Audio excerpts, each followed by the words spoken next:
Peace, peace, peace, peace.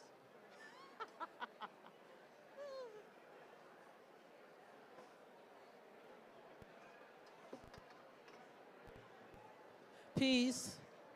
Will everyone please be seated? Please find a chair and be seated. Please find a chair and be seated. Please find a chair and be seated. Please find a chair and be seated. Should I do it again? Please find a chair and be seated. You know who we've been waiting on? We've been waiting on you. We're glad you're here. So now that you are, we'll get started. Please have a seat.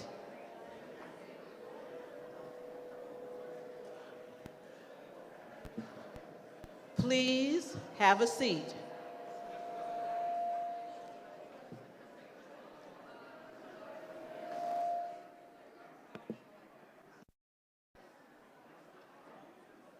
We're almost there. We always have a few, okay? We always have a few. Please have a seat so we can get started.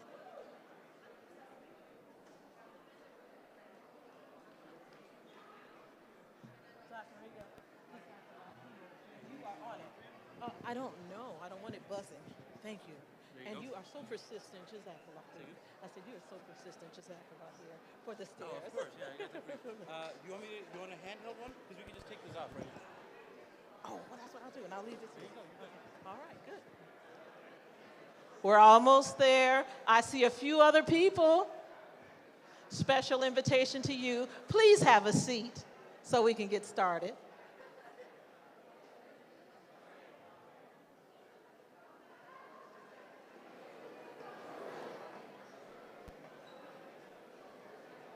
Thank you.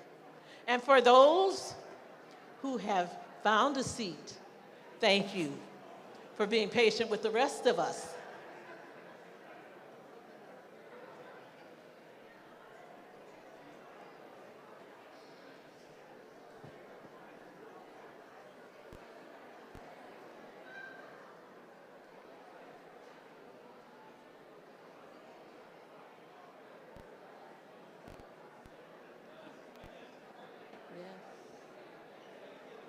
Yes, you can. You want me to yell at him? No, I'm getting ready to. All right, you've had your opportunity. We're getting ready to get started. Let me know when you are ready. How can you let me know that you are ready? There we go.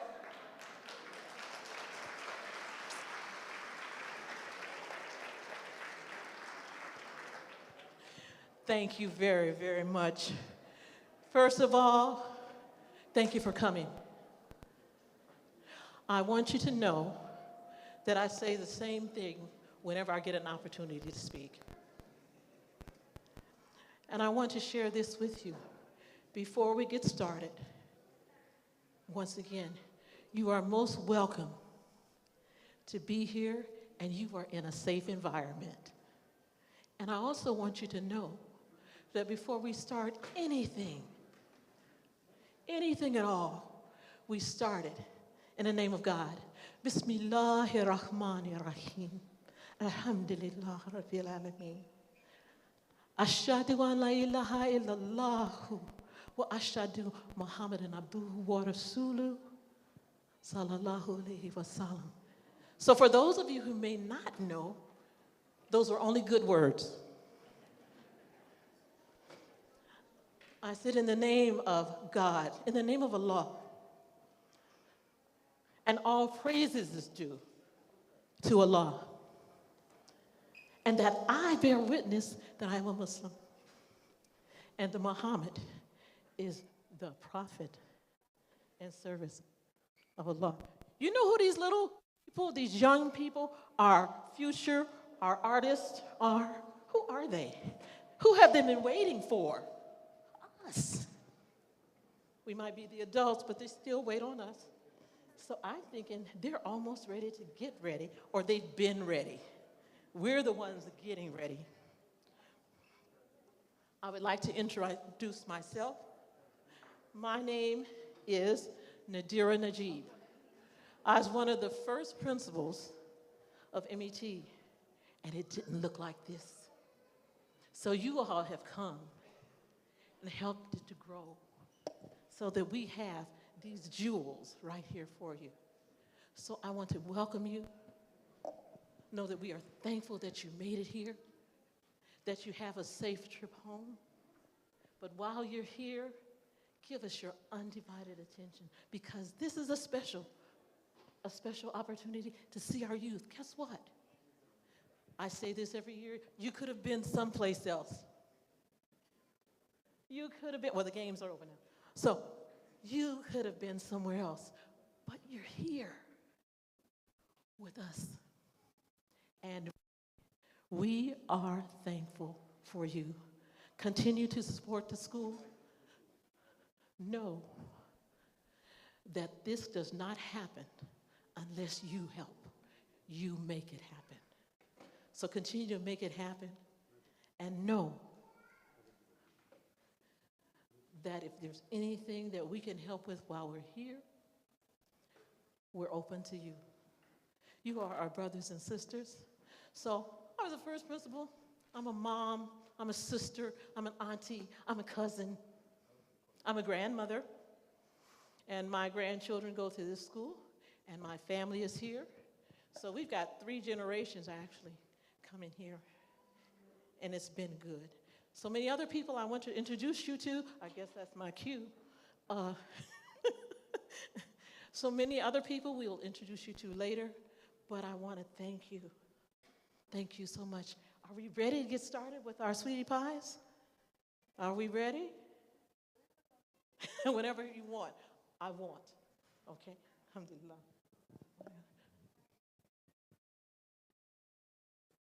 They took my program, so you'll have to introduce yourself. Thank you, sister. Thank you so much.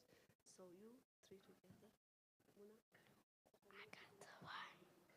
Oh my God. What's happening? So sorry.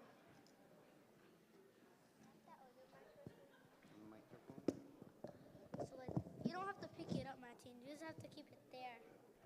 One. Martin, don't blow the sound to yourself. Assalamu alaikum. اليوم أعوذ بالله من الشيطان الرجيم بسم الله الرحمن الرحيم قل الحمد لله رب العالمين الرحمن الرحيم مالك يوم الدين إياك نعبد وإياك نستعين اهدنا الصراط المستقيم صراط الذين أنعمت عليهم غير المغضوب عليهم ولا الضالين آمين. أنا متين. أنا سعيد.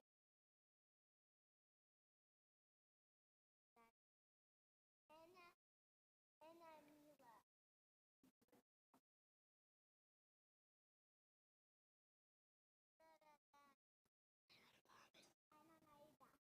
أنا لام.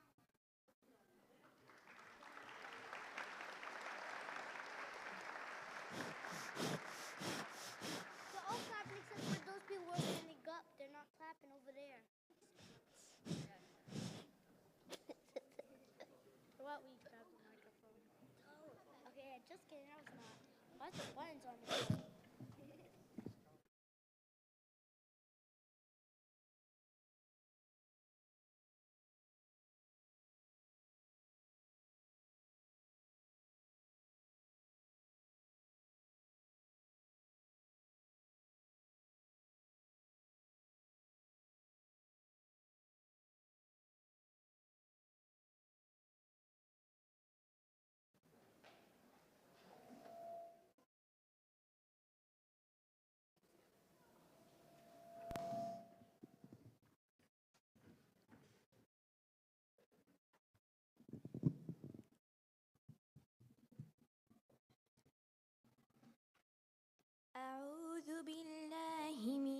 الشيطان الرجيم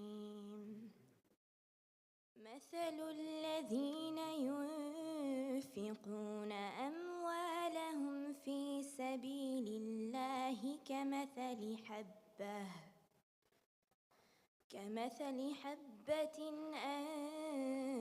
أنبتت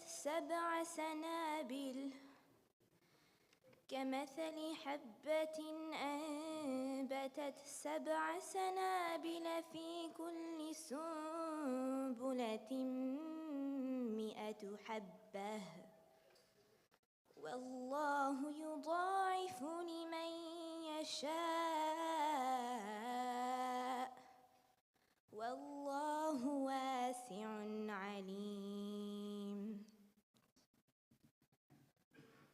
The example of those who spend their wealth in the cause of Allah is that of a grain that sprouts into 7 ears, bearing 100 grains. And Allah multiplies the reward even more to whoever He wills. For Allah is all bountiful, all knowing.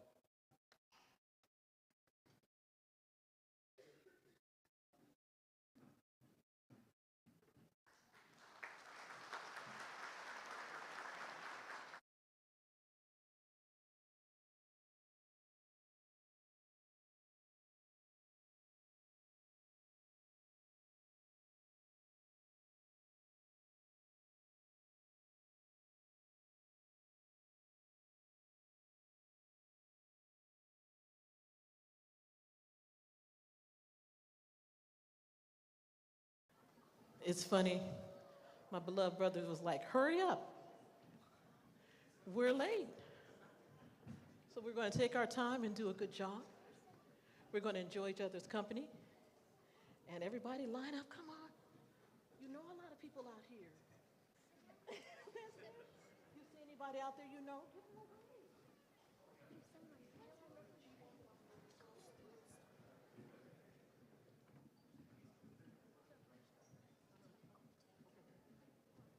Not that close.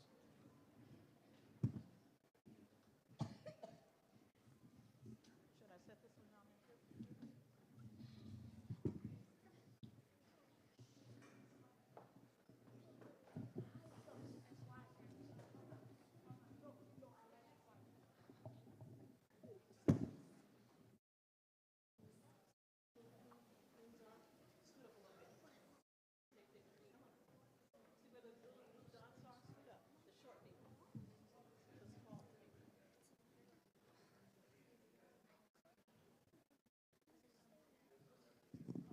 Our sweethearts are getting ready to do We Are Unity by the Islamic School of Met students 1st through 5th grade.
I have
a dream of what I wanna be free. That's what my heart keeps telling me. Give me your hand. We'll find a way. There's no to feel the same. Help each other. I just know we can succeed. We are one. We are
Okay.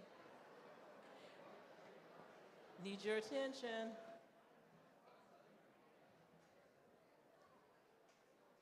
So what do you think about their little song they've been practicing on for some time?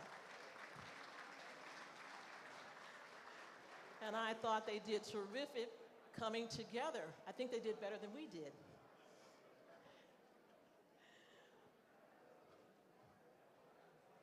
Next, we're going to skip down to the 7 o'clock time, which says Oregon Islamic Academy student.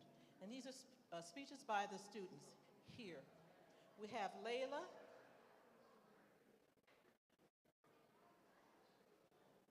And after Layla, we have Najma. Follow your program. And then we have Nabila and Saleh. So we're waiting on Layla now. It's her turn. And while we're waiting, remember, please remember that we are one, whether we want to be or not. Globally, we are one. So we can say, well, I don't want to be part of it, doesn't matter. So we do what we can to make it work and be good examples for our youth. Layla, I was talking until you got here. Alhamdulillah. Layla.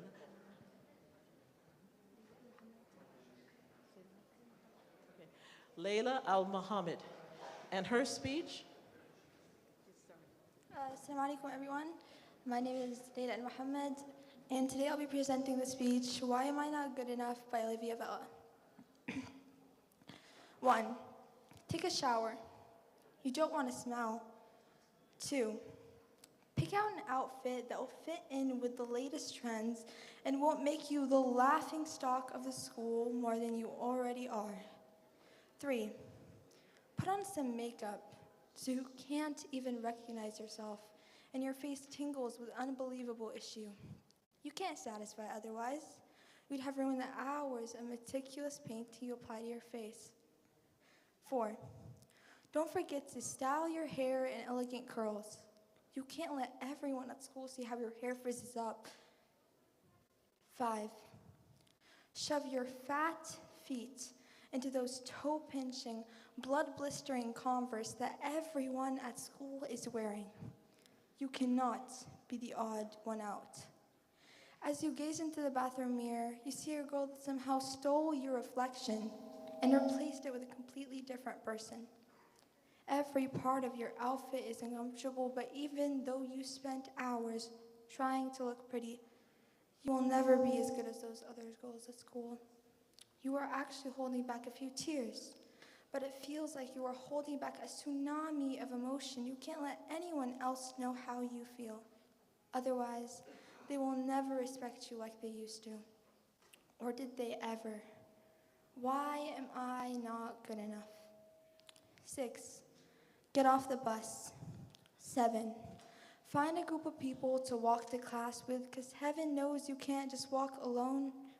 But you don't even like these people. They laugh and make fun of you. And you know you shouldn't hang out with them, but hey, they're the popular kids. And you just want people to like you like them. You are in the stalks as people throw judging tomatoes and hating heads of lettuce at your insecure little head. You cannot stand up for yourself because you're alone, trapped and defenseless. You cannot stand up for yourself because these popular kids are like the royalty of the school. What they say and do goes. You take each comment, each assumption, each remark, each criticism, each assessment, and with it, your self-esteem plummets like a sinking ship, down, down, down, into the dark and dreary depths below. You look at other girls, your mind racing a mile a minute. I wish I had her hair. I wish I had her eyes. I wish I had her perfectly straight white teeth. I wish I was as skinny as her. Why am I not good enough? Your peers' jealousy is a pollution to the rainbow. The bulldozer that plows through the fields of unscolded daisies, the intangible objects that crush your happiness like a bug. A's are getting you nothing but torment. Why am I not good enough? I've been told I can't compare apples and oranges. I've been told I'm disordered. But going through your middle school years, you are on your own journey to sometimes find yourself on a small jet where you cannot control what happens. The turbulence will throw you off course. You look at other girls, your mind racing a mile a minute. I wish I had her hair. I wish I had her eyes. I wish I was as skinny as her. Why am I not good enough? You tell yourself, I just want people to like me. I just want to be accepted. But skipping meals and marking up your wrist isn't going to fix that. You look at other girls wishing you were them, but other girls are looking at you wishing they were you. Society infers girls have to have tan skin, long silky hair, perfectly straight white teeth, skinny waists, and etc. Society infers girls have to wear tons of makeup to be pretty. Society infers girls have to do inappropriate things with boys to be considered happy and cool. But society is wrong. You are loved. You are beautiful. You are precious. You are capable. You are deserving of respect. You can eat that meal. You are 1 in 7 billion. And most of all, you are good enough. Thank you.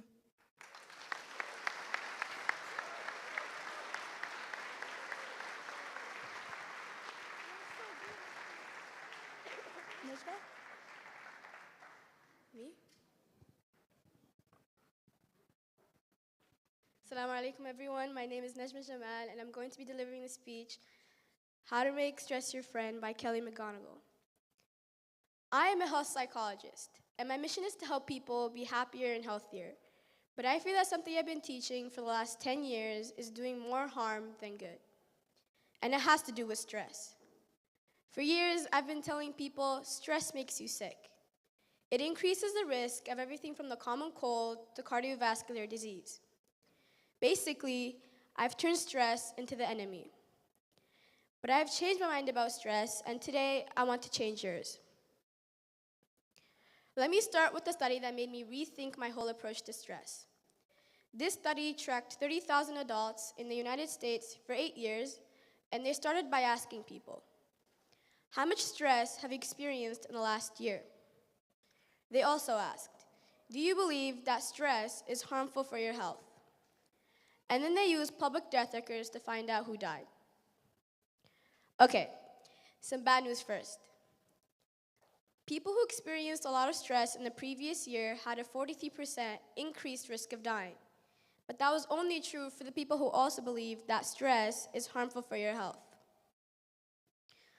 People who experienced a lot of stress but did not view stress as harmful were no more likely to die. In fact, they had the lowest risk of dying of anyone in the study, including people who had relatively little stress. Now, the researchers estimated that over the 8 years they were tracking deaths, 182,000 Americans died prematurely. Not from stress, but from the belief that stress is bad for you. That is over 20,000 deaths a year. You can see why the study freaked me out. Here I've been spending so much energy telling people stress is bad for your health. So this study got me wondering, can changing how you think about stress make you healthier? And here the science says yes. When you change your mind about stress, you can change your body's response to stress. Now to explain how this works, I want you to all pretend that you're participants in a study designed to stress you out. It's called the social stress test. You come into the laboratory and you're told you have to give a 5-minute impromptu speech on your personal weaknesses to a panel of expert evaluators sitting right in front of you. And to make sure you feel the pressure, there are bright lights and a camera in your face. And the evaluators have been trained to give you discouraging, nonverbal feedback. Now that you're sufficiently demoralized, you get the idea. If you were actually in the study, you'd probably be a little stressed out. Your heart might be pounding, you might be breathing faster, maybe breaking out into a sweat. And normally, we interpret these physical changes as anxiety, or signs that we aren't coping very well with the pressure. But what if you viewed them instead as signs that your body was energized, was preparing you to meet this challenge? Now that is exactly what participants were told in a study conducted at Harvard University. Before they went through the social stress test, they were taught to rethink their stress response as helpful. That pounding heart is preparing you for action. If you're breathing faster, it's no problem. It's getting more oxygen to your brain. And participants who learned to view their stress response as helpful for their performance, well, they were less stressed out, less anxious, and more confident. But the most fascinating finding to me was how their physical stress response changed. Now, in a typical stress response, your heart rate goes up and your blood vessels constrict. And this is one of the reasons that chronic stress is sometimes associated with cardiovascular disease. It's not really healthy to be in this state all the time. But in this study, when participants viewed their stress response as helpful, their blood vessels stayed relaxed. Their heart was still pounding, but this is a much healthier cardiovascular profile. It actually looks a lot like what happens in moments of joy and courage. And this is really what the new science of stress reveals, that how you think about stress matters. Thank you.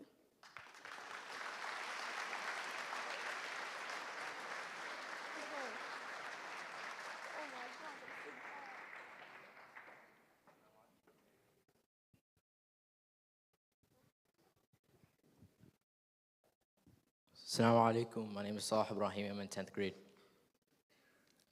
We meet in an hour of change and challenge, in a decade of both hope and fear, in an age of both knowledge and ignorance. The greater our knowledge increases, the greater our ignorance unfolds.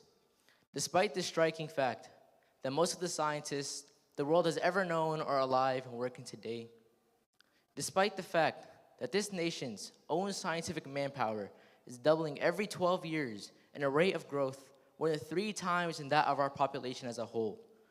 Despite that, the vast stretches of the unknown, the unanswered, and the unfinished still all far outstrip our collective comprehension. No man can fully grasp how far and how fast we have come, but condense, if you will, the 50,000 years of man's recorded history in a time span of about a half a century. Stated in these terms, we know very little about the first 40 years of man, except at the end of them, advanced man had learned to use the skin of animals to cover themselves. Then about 10 years ago, under this very standard, man emerged from his caves and constructed new forms of shelter. Only about 5 years ago did man learn to write and use a cart with wheels. Christianity began less than 2 years ago. The printing press came this year, and in this whole 50-year span of human history, the steam engine came, provided a new source of power and energy. Last month, electric lights and telegraphs and airplanes and automobiles became available. Last week, we developed penicillin and nuclear power and television. And if America's new spacecraft succeeds in reaching Venus, we will have literally reached the stars before midnight tonight. This is a breathtaking pace. And such a pace cannot help but create new ills as it dispels old. New problems, new dangers, new ignorance. Surely, the opening vistas of space will promise high cost and hardships as well as high rewards. So it is not surprising that some of us will have to stay where we are a little longer to rest, to wait. But this city of Houston, this state of Texas, this country of the United States was not built by those who rest and waited and wished to look behind them, but it was conquered by those who wished to look forward, and so was space. We mean to lead it. We mean to be a part of it. For the eyes of the people look to the stars, to the moons, to the planets beyond. And we have vowed that we will not see it conquered by a banner of conquest, but by a banner of freedom and peace. Thank you.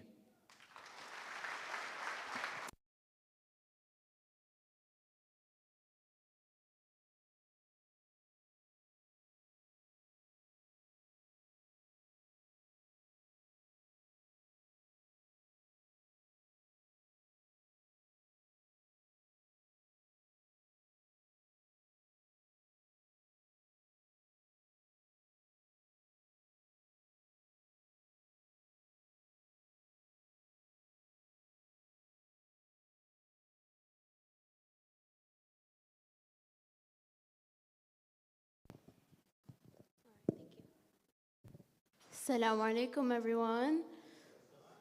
My name is Nabila Khan. I'm a sophomore here at the Oregon Islamic Academy, and I'll be delivering a speech titled The Hill We Climb by Amanda Gorman. When day comes, we ask ourselves, where can we find light in this never-ending shade? The loss we carry, a sea we must wade. We've braved the belly of the beasts. We've learned that quiet isn't always peace. And the norms and the notions of what just isn't always justice. And yet the dawn is ours before we knew it. Somehow we do it. Somehow we've weathered and witnessed a nation that isn't broken but simply unfinished. We, the successors of a country and a time, can only dream of being president, only to find yourself reciting for one. And yes, we are far from polished, far from pristine, but that doesn't mean we are striving to form a union that is perfect. We are striving to forge a union with purpose to compose a country committed to all colors, characters, and conditions of man. And so we lift our gazes not to what stands between us, but to what stands before us. We close the divide because we know to put our future first, we must first put our differences aside. We lay down our arms so we can reach out our arms to one another. We seek harm to none and harmony for all. Let the globe, if nothing else, say this is true. That even as we grieved, we grew. That even as we hurt, we hoped. That even as we tired, we tried. That we'll forever be tied together, victorious, not because we will never again know defeat, but because we will never again sow division. And if we're to live up to our own time, the scripture tells us to envision that everyone shall sit under their own vine and fig tree, and no one shall make them afraid. Then victory won't lie in the blade, but in all the bridges we've made. That is the promised glade, the hill we climb if only we dare. We've seen a force that would shatter our nation rather than share it, and if democracy were to be periodically delayed, it can never be permanently defeated. In this truth, in this faith that we trust, while we have our eyes on the future, history has its eyes on us. We did not feel prepared to be the heirs of such a terrifying hour, but within it, we found the power to author a new chapter, to offer hope and laughter to ourselves. We will not march back to what was, but move to what shall be, a country that is bruised, but whole, benevolent, but bold, fierce, and free.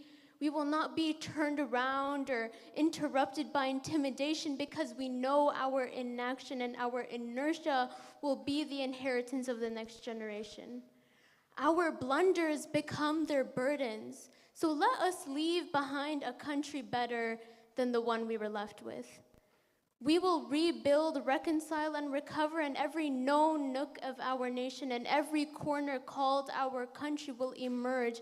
Our people, diverse and beautiful, will emerge battered and beautiful. And when day comes, we step out of the shade, aflame and unafraid, for there is always light.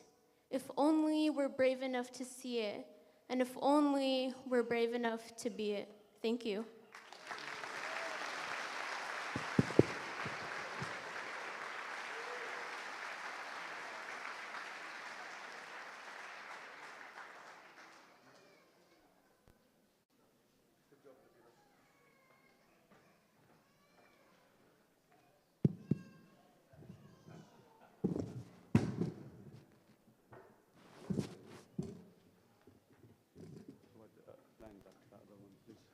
Line up the other one. Let's give a round of applause to these students.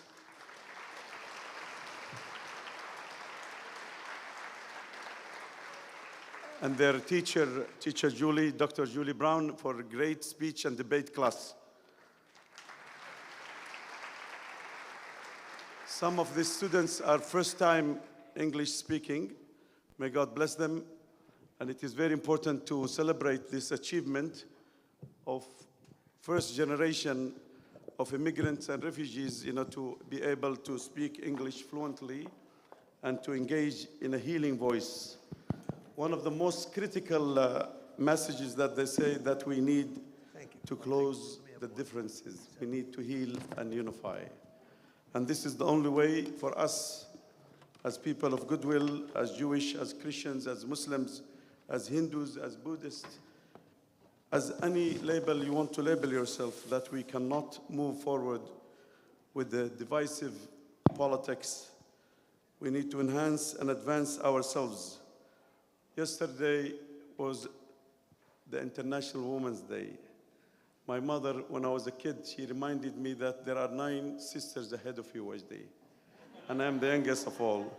So for us, those of us that born with sisters, every day is our Women's Day.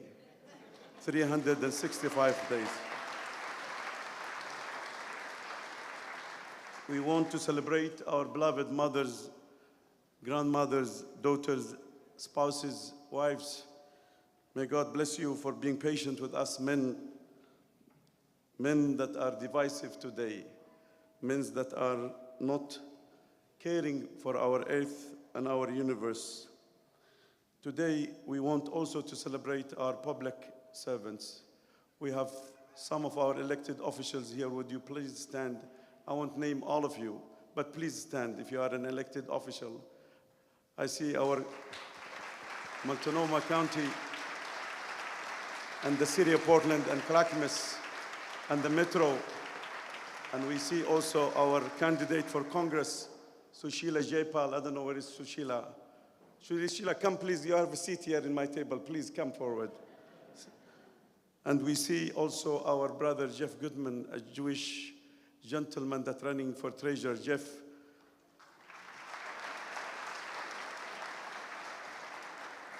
Jeff changed his affiliation from Republican to Democrat.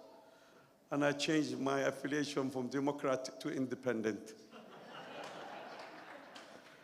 It's nice to be independent and choose the best politicians that will match your values. Today we are celebrating also few brothers and sisters that departed from our life. We remember the late Nuhad Tolan, may God bless him and bless his family. Nuhad was one of our co-founders and he was the founding dean of the College of Urban Planning. We celebrate today our commissioner, the late Commissioner Nick Fish. With us here is Patricia Fish. Patricia, would you please stand?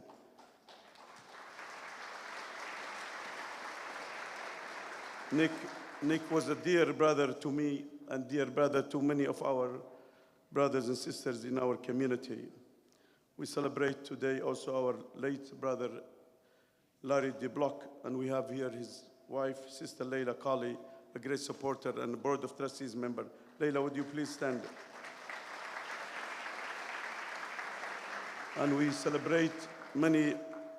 My mother-in-law, Khal Aziza, one time nobody was there, she would have cook and celebrate and type and engage with us. May God bless her soul. We celebrate Brother Abdul Wahid Najm that passed away recently, a great teacher, an Afghan-American. And we celebrate also Brother Vikar Shamim and many sisters and brothers that are not with us here, but they are in spirit. And we celebrate all of you here that are the living example of donors and volunteers. Without you, the Muslim Educational Trust wouldn't have went so far to this. Irrespective of our Jewishness or Christian or Muslim or Buddhist or Hindu, we are one humanity and one world. And we cannot afford to be divided. We can afford also to be loving and caring, unconditional love. I see my dear brother, Reverend Dr. Hector Lopez and his wife, Lynn. Without them, we wouldn't have established the beloved community 25 years ago. Hector and Lynn, would you please stand up here, please? I see with us also Pastor Hennessy here. Where is Pastor Hennessy?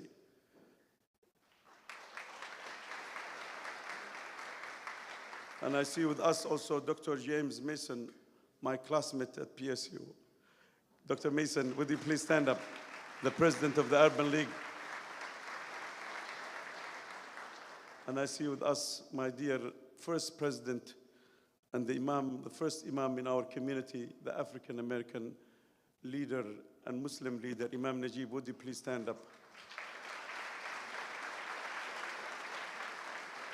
And I see Imam Sharif from Masjid Abu Bakr, leading Imam. Would you please stand up? We are very thankful to each one of you for your leadership, for enhancement and advancement. And I do see here our great attorney, a volunteer attorney, Brother Tom Kramer. Would you please stand up? A great loving, where is Tom? Yeah. A great loving Jewish, a loving example of how a Jewish and a Muslim can be together in times of challenging. We teach a class together at the Oregon Islamic Academy. It's called LEE, Leadership, Engagement and Entrepreneurship. LEE means in Arabic, myself. How can we enhance the self to advance humanity? And also we teach critical thinking together, the Constitution of the United States and the Islamic law, a history of borrowing or a borrowing of history. It is very important that we think in a positive way, irrespective of the divisive politics, irrespective of these bigoted people and hatred. We are suffering as human beings, but also we are enhancing and advancing many. I see my Tiger community, the Tiger, city of Tiger here. Would you please, all of you, stand up? Gary Pegenstein and Kenny Asher and our city manager. Gary, would you please stand up for a minute? Without Gary, we wouldn't have got the license to have this beautiful campus. Gary is a senior planner. Thank you very much, Gary. We have a video, but we're gonna show it to you after the fundraising appeal. I want you to be patient for those of us that are on time on prayers. We're gonna delay it half an hour if you don't mind. Allah will understand. But you know, we need to capture those that are here with us before they depart. Our goal is to raise $300,000. You can make it easy for us. Some of you here, they have that money. And tell us, Wajdi, here's the $300,000. Please come down so we can have the dinner and listen to Dr. Hatem Bazian. Otherwise, we're gonna go until we get the money. So you make the choice. Okay, please, the volunteers, position yourself because we need to get to the bid cards. We're gonna start. Have the volunteers raise their hands so they know. The volunteers, raise your hands, please, all of you. Okay, I want you some in the middle there, please. Ned Roche, I just see you, and Maxine. Would you please stand up? Ned and Maxine are great members of our Jewish sisters and brothers. They are with the Jewish Voice for Peace. If anybody told you that Arabs and Muslims and Jewish don't get together, then that's wrong. We have lived and coexist together for 700 years. We created a beautiful civilization in Spain. When history was misnamed the Dark Ages, it was dark for Europe, but it wasn't dark for Spain and Africa and Asia. Thank you very much. I need 3 people now. I know you're already committed, but I need you to raise the cards. 3 people with $50,000 each. 3 people. 1, and I know the name, so we have 3 already. 352, please. 352. 352. And then we have somebody who will match $1 to $1 up to $100,000, in addition to the $150,000. So, my dear Dennis, I'm losing my voice. You take over, please. All right. Jawad, you ready? I think we're ready, yes. Okay, great. Good evening, everyone. My name is Dennis. Can you all say hello, Dennis? What's that? And hello to all of you. Okay, we will. So at this part of the evening, ladies and gentlemen, we are going to do our special appeal, also known as Raise the Paddle. And to make this work, you have to have a paddle. That would be this, okay? So everybody look under your seats and in your wife's purse, and everybody in the room, get out your paddle and hold it up where we can see it, okay? Let's all do that right now, everybody. And I'll give this one back to this gentleman.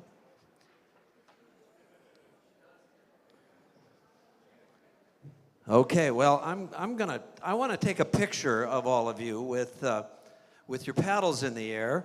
But let me say this, first of all, we're going to put this on Facebook. If you're with somebody you shouldn't be photographed with,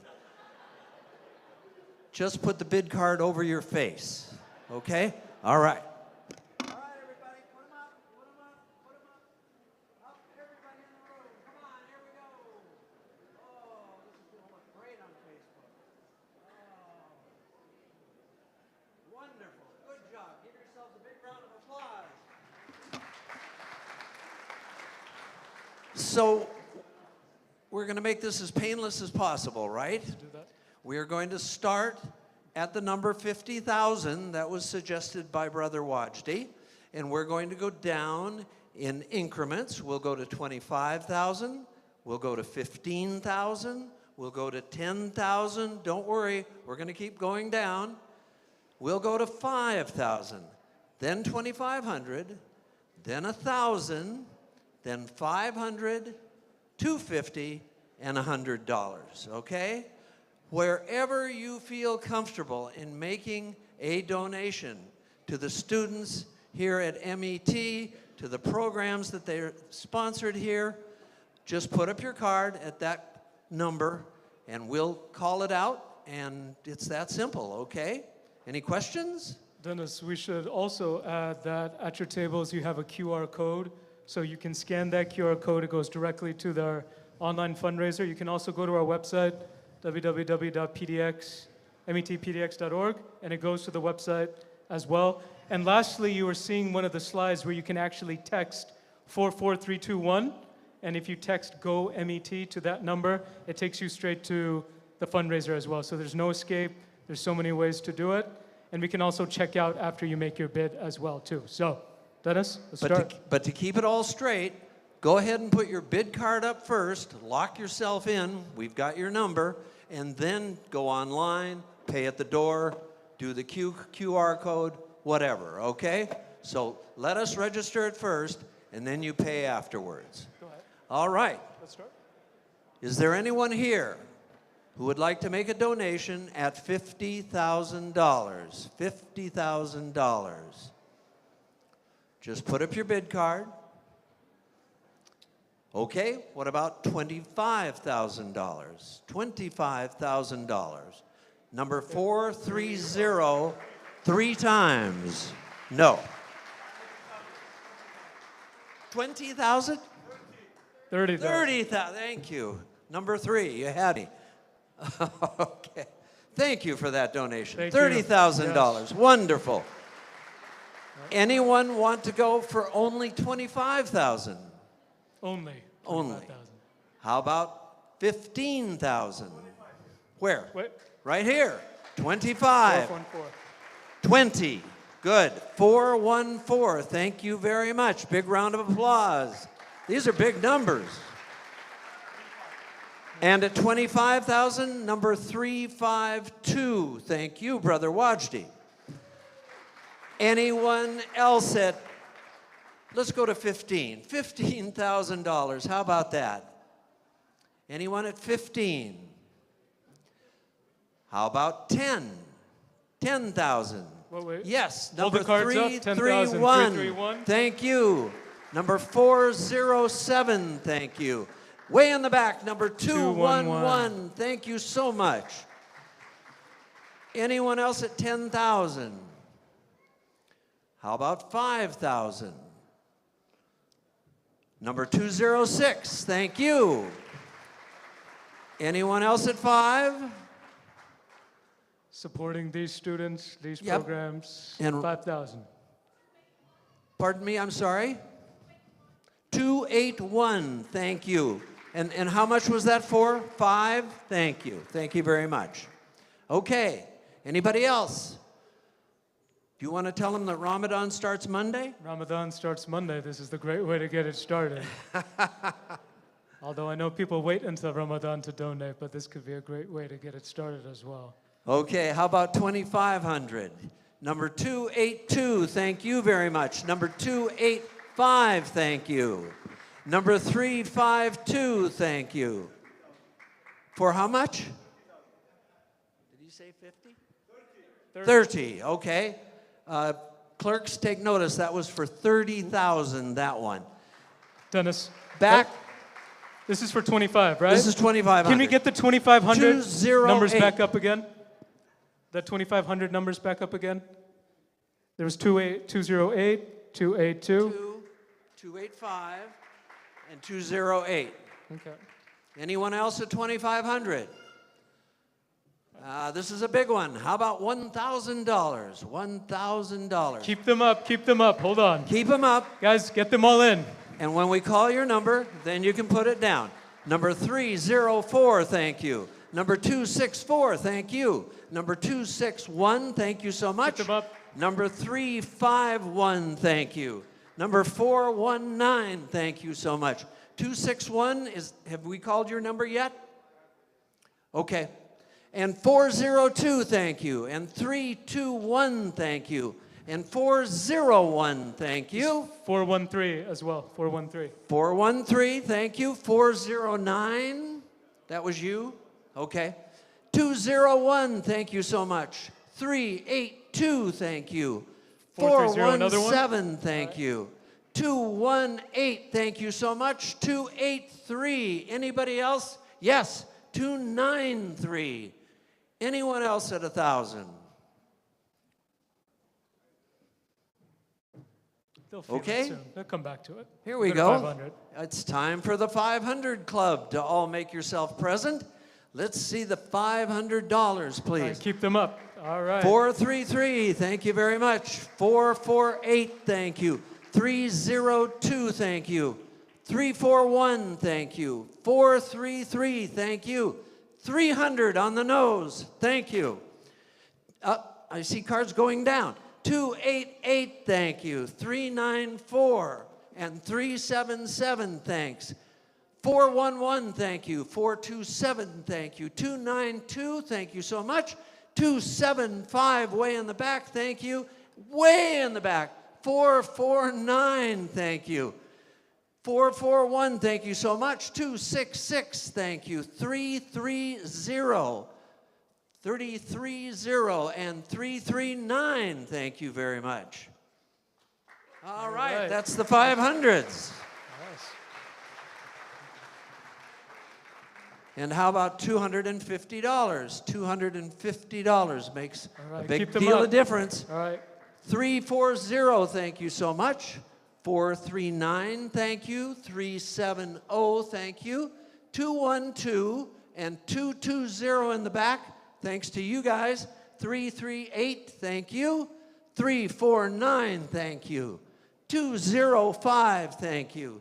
396, thank you. 308, thank you. 374 and 359, thanks to both of you. 367. Anybody else at 250? Where? Back there. I see a 435. There's one in the back, 364. Where? There it is, 214. Is that it?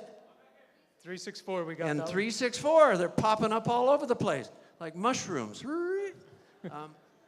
Okay, those are the 250s. Good mushrooms. And now you want to see the whole room stand up? $100. Everybody in the place, on your feet. Here we go. Guys, call them out, Dennis. All right. If my voice gives out, you take over. Okay, 440, thank you. 255, thank you so much. 369, thank you. 271. 444, we got you already, I think. Thank you. 438, thank you. 280, thank you so much. 265, good for you. Yes. Wow, look at this, the whole table. 307, 385, 428, thank you, doctor. Twice on that one. That's a double on 428. 260, thank you. 357, thank you. Wow, look at this. 292, thank you. 445, thank you so much. 262 in the back, thanks. 277, 324, and 406, all at the same table. Thank you. 361. Don't worry, I won't step on your shoes. And 421. And I saw one more back there, 449, thank you. 336, thank you very much. 420, thank you. 424, bless your heart. 390, thank you. 278, 380, and 375. All of these at the 100 level. Anybody else? All right, well, I might as well stay down here. Let's go for 50, shall we? Why not? Let's go for 50. Every single bit helps, believe me. Anyone like to give it the $50 level? 410, thank you. 383, thank you so much. Yeah, give them some encouragement, a little applause. Yes. 368, thank you. 422, thank you. 219, thank you. 274, thank you so much. Anybody else at the $50 level? Okay, and one final appeal. Okay, let me do this quick. Oh, do you want? Oh, go ahead. The Oromo immigrant community, they give $5,000. Wow. May God bless them collectively. The Oromo is part of East Africa, and now they're colonized by Ethiopia. But we thank everybody that have donated, and those that can afford to donate, you can always donate online, please, so we can. Sure. Yeah. So let's take dinner. Okay. And we are very thankful to our partnership with Dar es Salaam. Let's give them a round of applause to Dar es Salaam. This is for the second year. Shayma and her brother Ghaith and their mother Nawal and Harith and Laith and their father Yahya. May Allah bless them for continue to support this organization and many good work, you know, and their team QR here. code. Let's give them a big round of applause again, you know. Yes. And we are very thankful to all the sponsors. Yes, very much so. All the sponsors, we are very thankful to each one of you, Oregon Community Foundation, Sister Layla, Dr. Raheen Azizi, Care Oregon, Clackamas County, Multnomah County, Tigard, and Portland State University. Portland State University, and also our board members, Bambang and Sister Yasmin Ansari, and many other groups, Kaiser Permanente and Legacy, and so on. Thank you very much. all in Standard, Business Craft Oregon 3, and Northrop, Business Oregon, But Port of before, Portland. Oh, that's before natural. we go for dinner, I want to recognize a dear brother, since he came back from New York. He came back. No, he since migrated from New York to Portland. The president of the Portland Chamber of Commerce, or the Metropolitan Chamber of Commerce, they're giving a proclamation to MET today. Andrew Hahn. Let's welcome Andrew Hahn. The QR code. All right. I'm out of here. Thank you.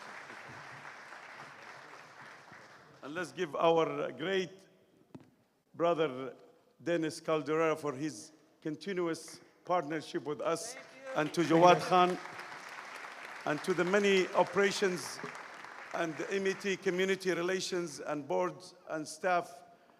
We thank you to each one of you to make a great success tonight. Andrew. Thank you, Wajdi. Good evening, everybody. Good evening, everybody. It is such a pleasure to be here tonight amongst all of you celebrating a momentous occasion, and that is 30 years of profound impact on the community by MET, and it should not be lost on anybody what a difference you, Wajdi, your staff, and the entire community have made. And no one should ever go through such an occasion without recognizing that import, marking the occasion, and expressing gratitude in a very real way. The business community views you as profoundly important, and on behalf of everybody across our entire community that supports this economy, I could not be more pleased to declare this day, March 9th, 2024, as the Muslim Educational Trust Celebration Day in Greater Portland, Oregon. Congratulations to you all. Have a wonderful evening, and here's to 30 more.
No, they can't see this.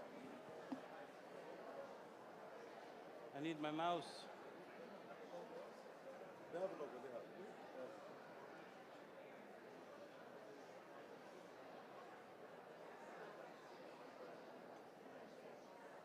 Okay. Haddington Foundation? Is that what you said? Haddington. How do you spell it? H-E-T-H? H-E-R.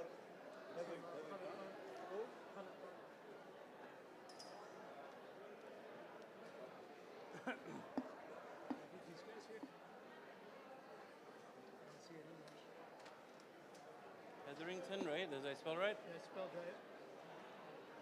Very consistent. I know it's the same every time. Huh? Is this them? There's a Hetherington Foundation here. Yeah. The orange? Health. No, it says Hetherington Foundation orange. That's not what I'm thinking of. Look at images. Is it this? No, that's Community Foundation. Go back to the other one, Tukure. Go back to the other one. You're right. The other No, one. the one with the Hetherington one. I don't know where that was. This one. Is that it? That's not them. No, that's not it. That's Montgomery, Alabama. No, I have to go back to the Haddington Health Foundation, just health. Is it Hetherington? Yeah, Haddington Health. Is that it? No, that's Health Foundation. Just Haddington. Maybe we just write nicely the Hetherington Health Foundation. No, we did. We found it yesterday. Yeah. It's on my computer. Let me see if I can find it. Hold on. Just quickly.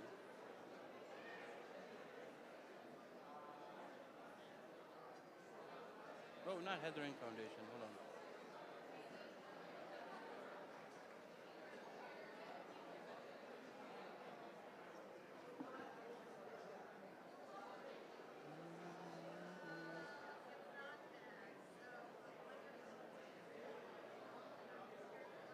Well, I don't know.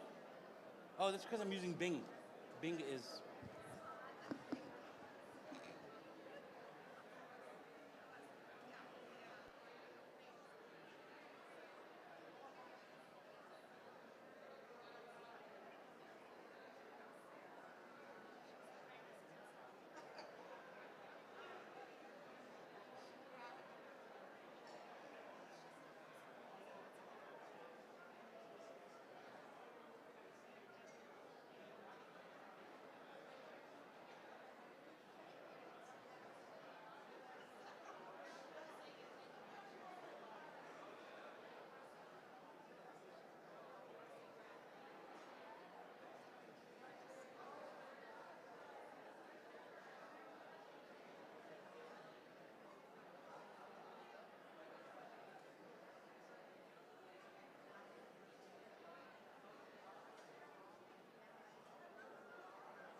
Assalamu alaikum, everyone.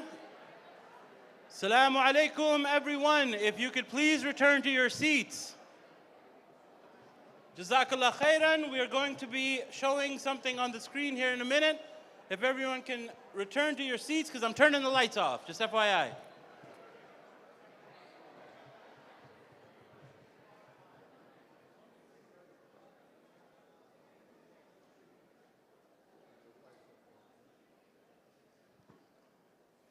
I don't want anyone falling over or, you know what I mean? So I'm turning these lights off. We're going to be playing a little movie here on the screen showing you the dedication of MET to our community since 1993.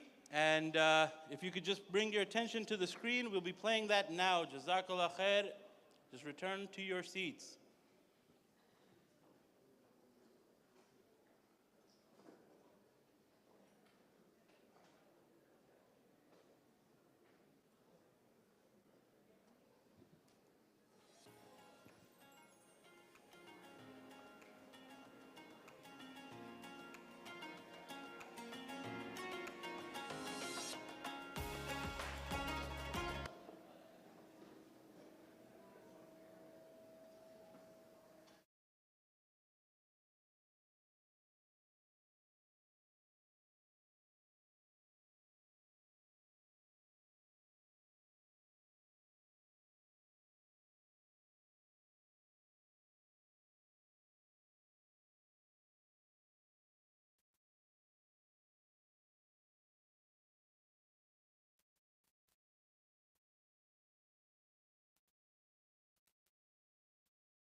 The Muslim Educational Trust has been a cornerstone of compassion, education, and empowerment for over 3 decades, serving as a beacon of hope and solidarity in a world that yearns for understanding and a brighter future. As we reflect on a year marked by significant impact, unwavering commitment, and visionary leadership, we welcome you to our narrative of unity, service, and love, a testament to our collective achievements. The 8th Annual Building Bridges Summit, held on October 26, 2023, exemplified MET's dedication to bridging gaps between law enforcement, civil society organizations, and community members, focusing on addressing and understanding the root causes of disparities within our communities. This effort to foster mutual respect and understanding continued with the Healing and Unifying Our Families Summit on February 15, 2024, which brought together stakeholders from Oregon Department of Human Services, law enforcement, and the community to discuss strategies for supporting families and addressing biases that impact marginalized communities. In the wake of the events that took place on October 7, 2023, MET hosted two transformative events. The We Refuse to Be Enemies and the Palestinian American Story marked a stand against Islamophobia and anti-Jewish sentiment, and promoted peace among diverse backgrounds and faith traditions. These gatherings highlighted the potential of our shared humanity to overcome even the most profound differences. MET has notably enhanced its support for Palestinian, Iraqi, Yemeni, Syrian, and Afghan communities, among others, through strategic collaboration such as with the Arab Community Center for Economic and Social Services and the establishment of the Yemeni American House. Our strategic partnerships and foundational programs, such as our involvement with the Institute for Christian-Muslim Understanding, Arab-Jewish-Muslim Dialogue, and the New Portlander Foundation, and the Beloved Community, have been pivotal in fostering community cohesion. These initiatives reflect our commitment to building bridges across diverse communities, promoting understanding and facilitating the comprehensive integration of immigrant and refugee populations into Portland society. We Care, MET Social Services Hub, embodies our holistic support approach, offering ESL classes, sewing workshops, equality initiatives, self-defense training, and We Care allowed the Muslim Educational Trust to expand its support services through a significant partnership with Community Action in Washington County, Bienestar de la Familia in Multnomah County, and the City of Beaverton, to offer rental assistance supporting over 500 families with over $2 million in rental assistance. The Oregon Islamic Academy, part of the Muslim Educational Trust educational program, stands as a beacon of academic excellence and character building. And this year, alhamdulillah, we are thrilled to announce that our educational programs, the Islamic School of MET and Oregon Islamic Academy, have been ranked among the top 5 private schools in Portland, Oregon, according to niche.com and the Portland Business Journal. This achievement is a testament to the dedication of our admin staff and educators, the resilience of our students, and the unwavering support of you, our community. Our student programs, such as the Oregon Muslim Youth Program, the Leadership Entrepreneurship Engagement Program, the Speech and Debate Program, and the Ecomet Club, are designed to equip students with effective communication skills, critical thinking ability, and a sense of civic responsibility. Through strategic partnerships, impactful programs, and a commitment to service, MET has made significant contributions to the lives of diverse communities in Portland and beyond.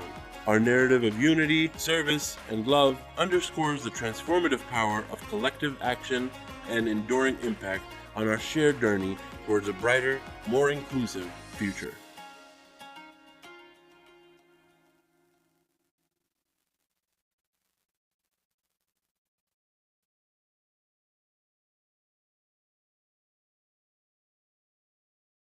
There were no centers, there were no mosques. As a matter of fact, I don't believe that there was even an organized Friday prayer. And at that time, really, there was nothing that was identified clearly as the Muslim community separate from the Arab community. Both of them were fairly small, and so the tendency to stratify them was not there and was not an issue. The Muslim Educational Trust is a very unique nonprofit organization. It was founded back in 1993 with a threefold mission that revolve around outreach, education, and interfaith work. MET is all about reaching out. We serve people who come from a variety of different ethnic backgrounds here at the full-time Islamic school and also in the community at large. Even though MET has grown so large over the years, it has still maintained its core values of developing the mind, body, and soul. The healing and unifying function of MET is like no other transnational or cross-ethnic interfaith organization that we have. This is the broadest, most open-hearted, open-minded way to proceed in America, to make America richer. This institution really, I think, is an example of how Muslims are portrayed and the positive contributions that Muslims make in this society. I've been very impressed with the Muslim American community that's brought their community together and having this MET, educating their own children in the culture and the language and the faith. I feel very good about the MET actually. I think that the MET has put the Muslims on the map in Portland, in my opinion, because of the fact that even though we have a significant number of Muslims present there, they have been living in their own cocoon, and this amity has really integrated the Islam in the society here. Colleagues, our next item is a proclamation celebrating the 30th anniversary of the Muslim Educational Trust. I just want to thank you for bringing the community together, particularly during challenging moments. At a time when our community could be divided, you've brought us together. And that's what I hold dear. That's what I think about when I think about the Muslim Education Trust. It's become a touchstone not just for the Islamic community, but it's become a touchstone for all of us. And that's because of your leadership and your hard work. And I want to thank you for it. And thank you to our presenters and the founders and supporters of the Muslim Educational Trust for your 30 years of service to our diverse Islamic community members, many of whom reside in Portland. Since 1993, MET has been a leading convener, community builder, and gathering center point for the Portland metro community. Today, I'd like to take a moment to thank the Muslim Education Trust for their service to our community for the past 30 years. As we have heard, since 1993, the Muslim Education Trust has worked to enrich the public's understanding of Islam. Islam has had a profound and positive impact on our country, our culture, and our city. When the right to freedom of religion was written into the Constitution of these United States, our founders meant the freedom to embrace all religions, including Islam.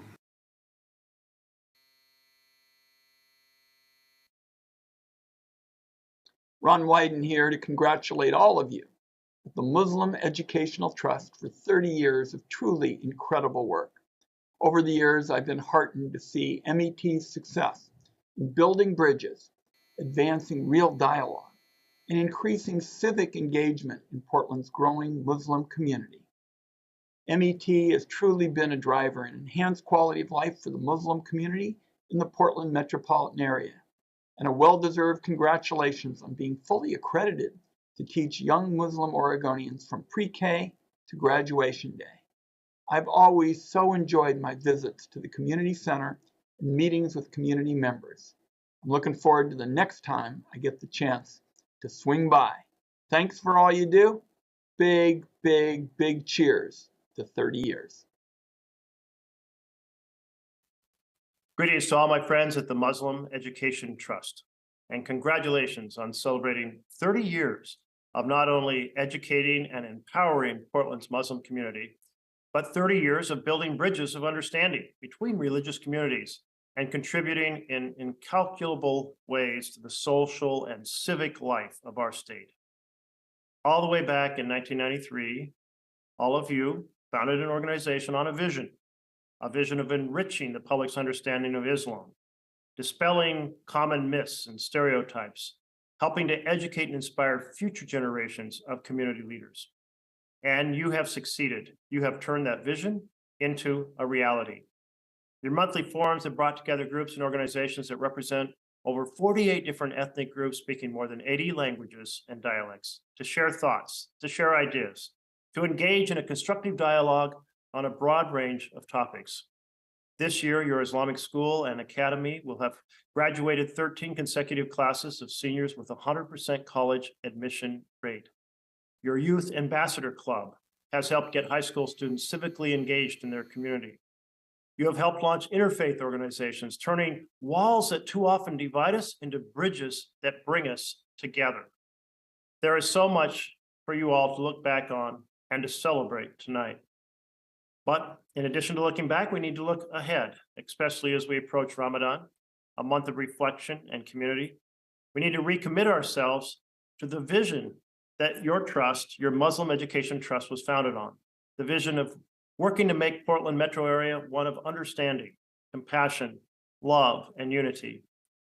Because sadly, as you all know too well, recent years have seen voices of hate, voices of bigotry and intolerance growing louder across our nation.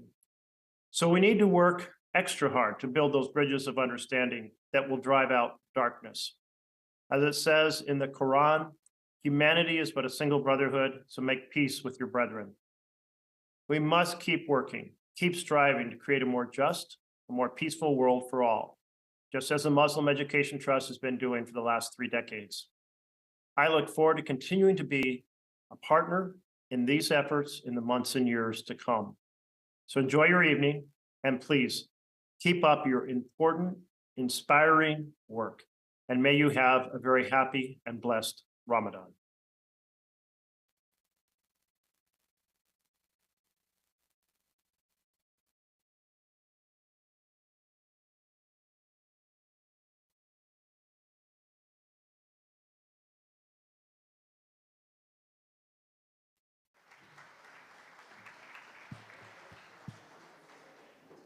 I want to thank our staff and our board members and volunteers and donors for such a wonderful 30 years.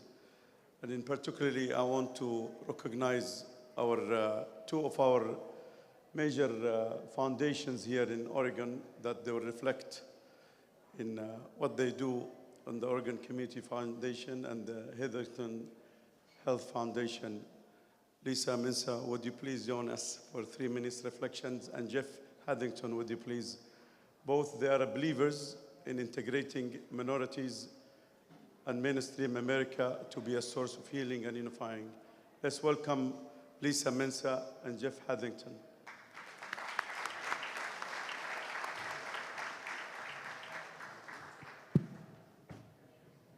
Shalom Aleichem.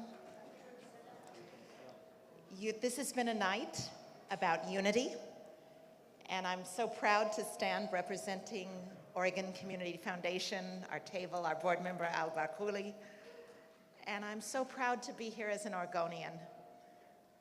You make us better, and those children, Wajdi, they will be our leaders, and it is because of this school. So Oregon Community Foundation, we're here because of the children, the scholarships, the beautiful work you do, and we're proud to stand with you in unity. Thank you.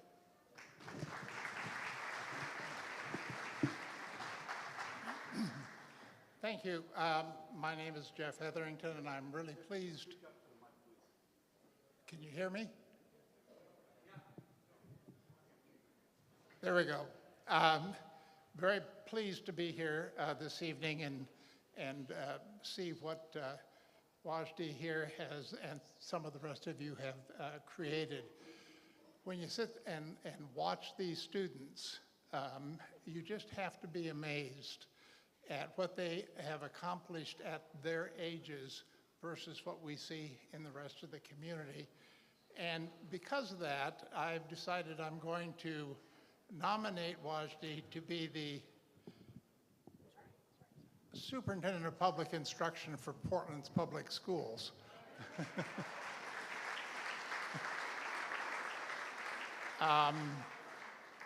It reminds me what I see here today and what I don't see in a lot of our schools, that here's a full education, number one, and number two, it's a community. And that's the thing that we need to build, not only here in Portland, but all around the country and all around the world, because familiarity breeds love. And that's what we need a lot more of in this country and all around the world. And we're very pleased to support the work that he does. And you know, one of the things that I'm always amazed at and pleased is every time I come and visit, you know, the term is peace be with you. And I would just say, you know, peace be with all of us, and particularly for the people in Palestine who are going through a terrible, terrible thing. So, thank you very much. I'll see you again next year.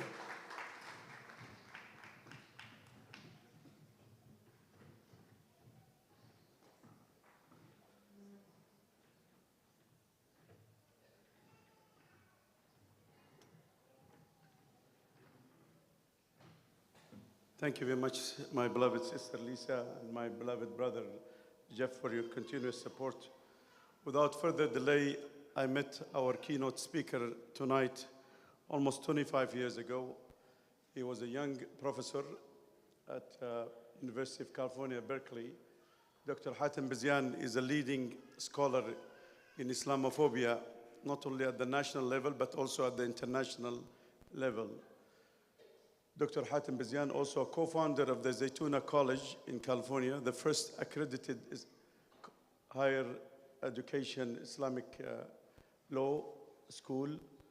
But also he is a Palestinian, and he leads, you know, many projects in relation to Palestine and the American Muslims. But also Dr. Hatem is a professor of Asian studies. He's a professor of law at UC Berkeley, as I said earlier. He is a man of integrity and ethics. Today he's leading also the American Muslim Legal Fund that one of my late brothers, a Yemeni American, Tariq Al-Qadri, that installed our flooring here in the Islamic campus here, Islamic culture. Tariq passed away because of COVID 2 years ago. Without further delay, we welcome you, Dr. Hatem Bizian.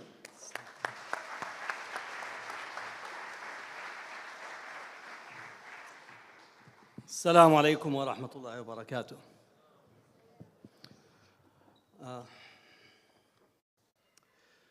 First, I'd like to express my recognition for the 380 tribes and 9 sovereign nations of Oregon, because we are still here living without giving recognition to the indigenous people in this land.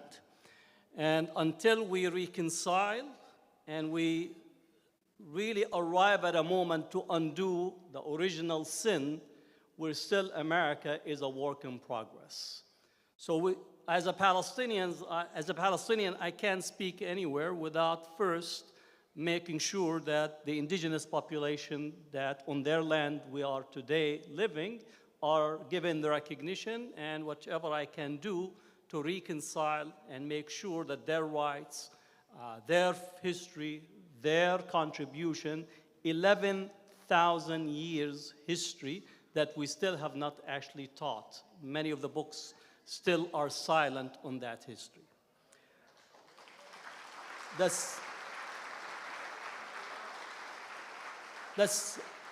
The second part, I also want to honor my black brothers and sisters, because our black brothers and sisters came into this country as cargo in the hulls of ships.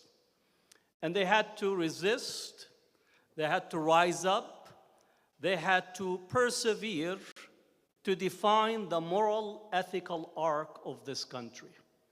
It is because of their work and their contribution that many of us are in this room. And we need to give that recognition every time. When we speak about the 3 fundamental gains of the civil rights movement, is the Civil Rights Act, the Voting Rights Act, and the Immigration Reforms Act.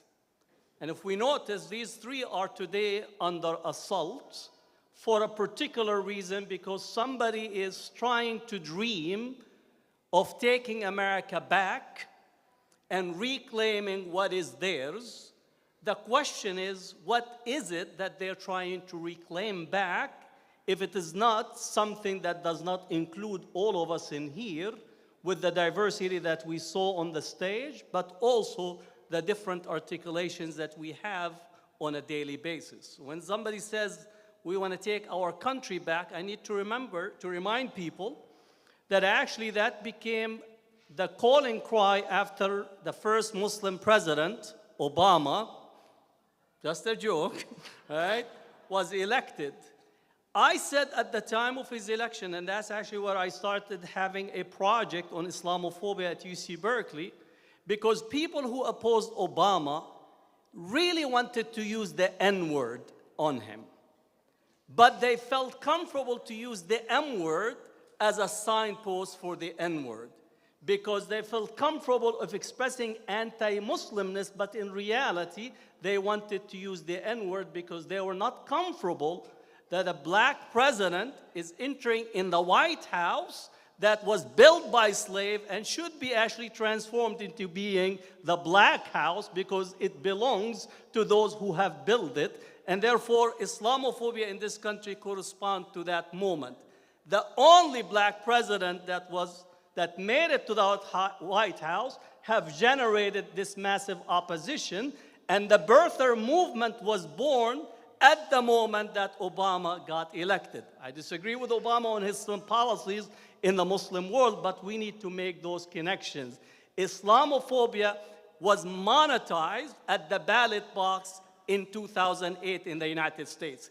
In Europe, it was much earlier, in the UK, in France, in the Netherlands, but in the United States, when we speak about Islamophobia, it actually corresponds to anti-blackness, anti-Obama, and thinking or seeing America being transformed with a new coalition and a new population in there. So those connections have to be very critically analyzed and centered in our discussion. If we don't understand history, we're often possibly will be taken for a ride. Unfortunately, the ride would not pay you, but that ride, in essence, will actually get you to misunderstand what is taking place and almost identify those who have expressed enmity against you as a possible friends or allies. You need to understand the landscape so we do not confuse those who have historically continued to have a locked door for America, a locked door for diversity, a locked door for inclusion, in the understanding that we all have to be outside to know where is our place. Today we're saying we know where is our place. Our place is on the table, not only to actually sit on the table, but actually to go and cook, to go and make all the food, to decide on the ingredients, the spicy ingredient, the colorful ingredient, and everything in between. The days where we are on the menu are gone. If you're not comfortable with it, then get used to it, because the reality is changing, not only here, but also across the world. America and Europe are the minority of the world. When they say or talk about having an international community meeting, I'm sorry, the G7 is not the international community. When they have the G20 meeting, I'm sorry, that is not the international community. Most of the international community is melanin endowed. Most of the international community live in the global south. Most of the international community, they don't speak only English and French, actually mostly Chinese, Indian, and in between. So we need to reframe when we say we want to be part of the world is telling you, you need to leave your house and come and understand how the world that we're looking at, it does not look like you, and it does not actually think of its future in the same way that you see yourself at the contemporary period. This is very, very critical in our conversations. Now let me get into some of the discussions about Palestine. Should we talk about Palestine? Okay. I know in some corners you begin to speak about Palestine and people say, oh, it's dangerous, all right? Edward Said said, Palestinians are the last of the modern colonial subjects. They are the victims of racism, discrimination on a daily basis. Their very existence is denied by many. Their culture is belittled. Their history is distorted. He further said that the struggle for Palestinian liberation is fundamentally a fight against the dehumanization forces of colonialism and racism, which seek to erase their identity and rights. Okay, that's Edward Said. He said this around 1993. And often people who talk about Palestinians, they actually often have not read anything about Palestinians, but they feel empowered to speak about Palestine and Palestinians with the erasure. If you want to really understand what is taking place in Palestine, we have to constantly blame the British, right? They used to call it Great Britain for Muslims and many parts of the global south. We say, Alhamdulillah, they're no longer great. Only God is great, right? Palestine was colonized in 1917, not in 1948. 1917 with the Balfour Declaration. And one asks, what were the British thinking? We give them the credit that there's some thinking, all right? What were the British thinking? The British were thinking about securing their colonial loot. Anybody here from the Indian subcontinent? If you're from the Indian subcontinent, raise your hand. Don't worry, we're not going to ask you for donations. The British colonized India. When the British arrived in India, India accounted for 24% of the global GDP. Let me repeat, how much India was? 24% of the global GDP, approximately, the British took from India $45 trillion worth of goods. 17 times current Britain GDP. And in order to take the loot back to Great Britain, they had to dismantle and disrupt the Indian economy. They had to take the natural resources and to funnel it to Great Britain at the time. In order to do that, they also colonized Wajdi's homeland, Yemen, which is today in the news. Oh, why are these Yemenis are upset? Well, we need to ask, what is it that was so critical that the British colonized Yemen? Because again, if you're part of the 40 thieves, you need to make sure that whatever you loot has a safe passage. So Yemen was colonized. And then in order to take the loot up the Red Sea, colonizing Sudan and colonizing Egypt. So you get a straight path of all the goods that are being stolen, including all the spicy food, because you could only handle so much of fish and chips. Right? So the British colonized India, Yemen, Sudan, Egypt, and then in 1869 they opened the Suez Canal as a French-British concern, investment, in order to make sure that all of the loot that is coming from the colonies passes through the Red Sea into the Mediterranean and then to Europe. Colonization is the structural underdevelopment of the global South. We know in here that they said we had democracy, all men are created equal, not the women, not the African Americans, not the Native Americans, right? So if these colonies were colonized for so long, why did democracy was not spread there? Because again, some people think, oh, they were reading the democratic documents, so I think it talks about them. It didn't. Democracy, participatory politics, inclusion did not include the global South. Much of the world was actually ended their colonization in the 1960s and 70s. So going back to the British. So the colonization of all these territories was literally to take all the loots to Europe. And at a certain point, they began to talk about a buffer state in order to protect the Suez Canal. A buffer state to protect the Suez Canal. Again, we're talking about Alibaba and the 40 thieves. The 40 thieves are in the British Museum and the Louvre, and Alibaba is in Guantanamo Bay. So you needed to secure whatever you're stealing. Basically, a buffer state. Balfour, a racist anti-Semite in Europe, thought about striking two camels with one stone. I don't like to strike birds, they're beautiful. Two camels with one stone.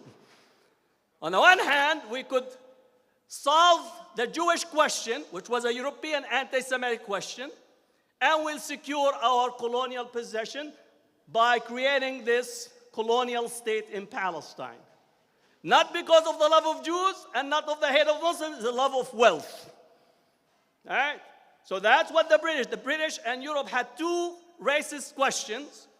One is anti-Semitism, and the second, anti-Muslimness, right? Because the Eastern question, which was anybody that reads Europe literature in the 18th century, 19th century, the Eastern question is the Islamophobia, and the anti-Semitic question was anti-Jewish question. When we read European history, you need to remind people, because again, reading is in short supply, especially these days. We need to tell them the following. Zionism was not born in the Muslim world. Zionism was born in the womb and the bosom of colonial Europe. That has to be understood. Jewish populations in the Muslim world lived with the Muslims. They spoke the Arabic language and engaged with the Arab. They were co-participants in the civilization that ran from Iraq to Syria to Yemen to Morocco to Algeria to Tunisia to Syria to Turkey. So when they speak about today and demonize and speak ill of the Arab and Muslim world, literally they exported their anti-Semitism and can set aside appear to be what you call civilized, colonial civilized. They're coming to solve the tension between people. I'm sorry, Europe and the Western world has not yet addressed its anti-Semitism, and have not yet addressed its Islamophobia or anti-Muslims. I do feel there is a deep, deep sense of irredentism, a deep sense of jealousy. How did all these areas converted to Islam? So they say, well, Islam actually is carrying the sword and converted people by the means of the sword. I have a quick answer, not to boast about, but one of the largest conversion to Islam is taking place in the United States. And one of the places where Islam is conversion taking place is in prison. I have not seen Muhammad with a sword going around in prison converting people. If you want an example, Malcolm X is an example. Right?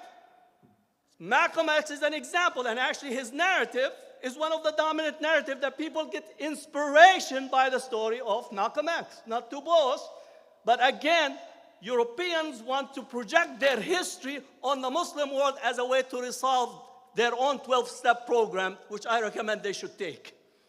Meaning that not recognizing the history of Europe with anti-Semitism and Islamophobia. Going back again from 1492 all the way to the Holocaust, you actually have a continuum. I still argue today, Europe is unable to live with the other on equal basis. If you, again, I study Europe, I do conferences in the Netherlands, I do conferences in Sweden, do conferences in France, in the UK on Islamophobia. The last place that you would think neo-Nazi groups rise up again and gain power and win elections, it will be in Europe. Why? Because you already have World War I. We already had World War II. This is actually an evidence that education in Europe actually does not lead to enlightenment. We're still waiting for enlightenment to come, and maybe they should learn from the Muslim world or Brazil or some other areas, rather than continue to think that civilization comes from the croissant that they have, or really continuous post-colonial interventions in the Muslim world or in the global South. We need actually to critique and challenge them on this notion. Anti-Semitism, Islamophobia, the ability to live with the other is something that Europe has not yet learned. Again, Marie Le Pen. Anybody know Marie Le Pen? Marie Le Pen, right? She is the second leading political figure in the French political landscape. Her party is a neo-Nazi party. Her father was founded the party is a neo-Nazi. This guy was so sick that he goes around collecting Nazi memorabilia. The French put him in jail. Her political campaign says you cannot be French unless you are French to the source. What does that mean, French to the source? Well, you have to have French blood. What does French blood look like? Is it a Louis Vuitton blood is different than the blood of the other people, or do you have to have a broader shoes in order for your blood to be different? Again, the same racist type of configuration is there. Same thing in the Netherlands with Geert Wilders. All right? Geert Wilders' party right now, he's the prime minister in the Netherlands. His party members walked into the Dutch parliament wearing Nazi memorabilia. And he is welcomed like in this country as what you call next thing to ice cream. He's the one who promoted the Muhammad cartoons with the bombs in there, thinks that he actually is a sophisticated person. That's not sophistication. That does not even have the basic element of sophistication, but he's celebrated because, again, as long as you heap attack and scorn on the Muslims, Arab, Palestinians, you possibly are welcomed into the circles of importance or inconsequence for me. All right? So, going back again with the British, wanting to secure and have a buffer state. And this buffer state does two things. One is you externalize the Jewish population from Europe, and the second, you secure the trade route that's passing through the Suez Canal. As we know, the Suez Canal, 16% of global trade passes through this canal, and now added to it, there's a large natural gas reserve out of the coast of Gaza. The United States and Europe is in the Muslim world not to wait for Jesus to come. Even if Jesus comes, they will arrest him again. Just let's be very clear. We're in this region for one reason and one reason only is we love something that's black, which is oil. Oil is the source of our modern economy. If you add to it natural gas, Europe needs 40 million cubic metric ton of natural gas per day. You can't have your French baguette without natural gas. Either it comes from Russia or the Middle East. And therefore, the intervention in the region is still rooted in resources. But for people, you need what you call to speak to them in what I consider to be a dumbing down effect. So you give them all this millenarian, right, that Jesus has come, you better hide, right, which I critique the religious leadership because the religious leadership, whether Muslim, Jewish, Christians, or others, they literally are acting as the sermonizers, the handmaiden of empire, the handmaiden of the military-industrial complex, the handmaiden of economics, to tell us that engaging and killing the other is for a way for Jesus to come back faster. So we transform the Prince of Love, compassion, and peace to the salesman for the military-industrial complex. And people actually buy this stuff and continue to promote it as really being deeply, deeply based of faith and spirituality. You don't need to go further than Huntington. Anybody know Samuel Huntington? You know Samuel Huntington, Sam? The person with the Clash of Civilization. All right? Huntington said, unless we hate what we are not, we can't love who we are. Again, can I repeat this? Unless we hate what we are not, we can't love who we are. This is page 20 in Huntington's book, Clash of Civilization. I argue, and I think this would be that he flipped Christianity on its head. Again, I'm not a Christian theologian, a Muslim theologian, Muslim legal. Basis of Christianity is love, right? That God loved the human so much that he sent his own son to be sacrificed, right? Am I right? Can I hear amen on this? So what Huntington is saying, that we can't arrive at self-love unless we find somebody to hate. So you could definitely cancel Huntington from Valentine's Day. Right? He can't get chocolate unless he go and finds hate. So basically, he's projecting this. And he's calling for the Western society to energize themselves in order to rescue Western civilization by finding an object to hate. And that's where, literally, Clash of Civilization. His next book, he didn't stop at the Muslims and Chinese in the Clash of Civilization. And I argue that he has a problem with what you call a falafel spring roll in there. In his second book, he says the primary threat domestically for America are the Latino population. In his second book, Who Are We? He says the Latinos are not integrating in America, they're coming through our border and undermining our society. When he said that, he says, muchas gracias, now I could go and organize my Latino brothers, I already organized my black brothers, right? So literally you have a group of people that are hearkening back on a historical past, and they're all only able to relate to the world in the way that possibly they imagined 40 or 50 years ago. And that's what they're asking all of us to participate in this venture. Again, I'm going to get back to Palestine, but you need to continue with me in this thread. Clash of Civilization argument literally laser focused on the Palestinians.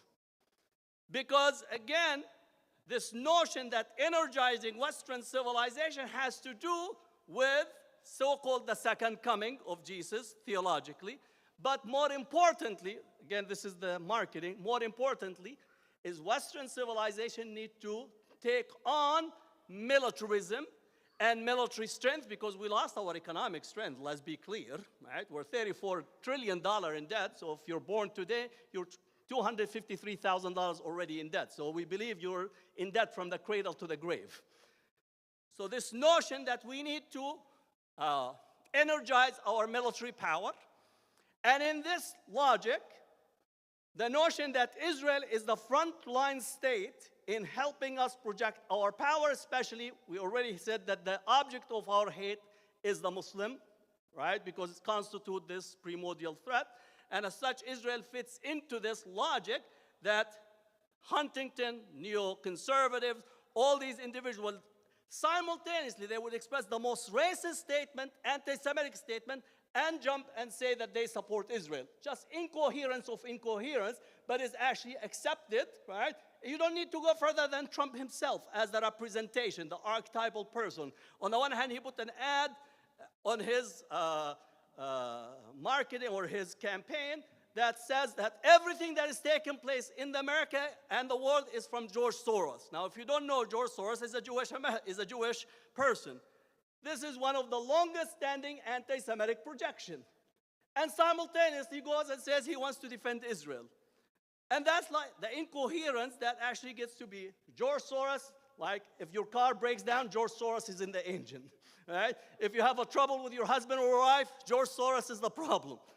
This is one way, which is one of the oldest anti-Semitic trope, right?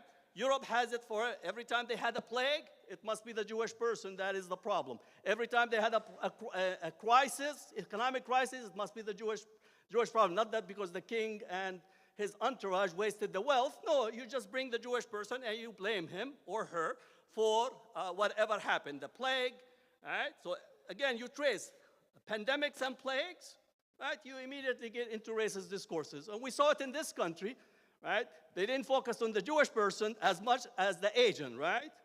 So anti-Asian sentiments literally exploded in this country rather than dealing with the reality of what a pandemic. Just to tell you, I went and brought Clorox because they told me that this actually cleanses and helps you. I have a whole bunch of Clorox at home because I thought the prices are going to go up.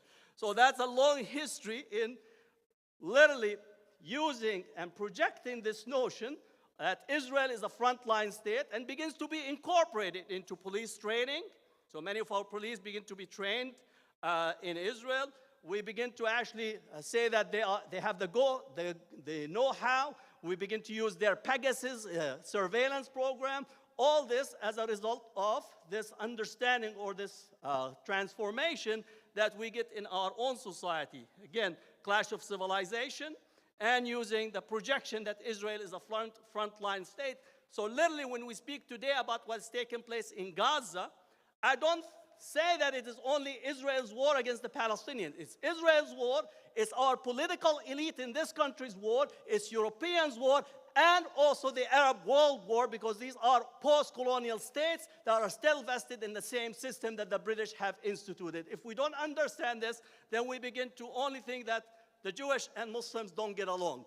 That is one of the long-standing tropes in order to actually transform European Western history into the Muslim world, and then we'll get these Western diplomats that come to resolve the conflict. I recommend if Western diplomats come, run to the hills. You actually have a much better chance of survival. And we have enough evidence, enough history of this to actually illustrate this dynamics. Now I want to go a little bit further in here. I want to remind you of Martin Luther King's speech. Not the one I have a dream, which I do, right? But the one in 67 and 68, the three evils of society. I always recommend for my students that on Martin Luther King Day, as well as any time you engage with Martin Luther King, you need to go to the three evils of society speech. He defined to us the three evils of society are materialism, militarism, and racism. Those are still with us in here today, and therefore today the President and the Congress approved the budget or part of the funding, and they're going to send both $14 billion to Israel and another money that is going to go to the Ukraine.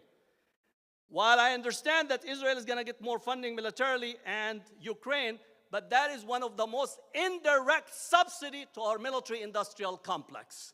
All that money is going to our own military-industrial complex. We have perfected military-industrial complex to create death machines as our contribution to the world. We have 56% of the global military trade.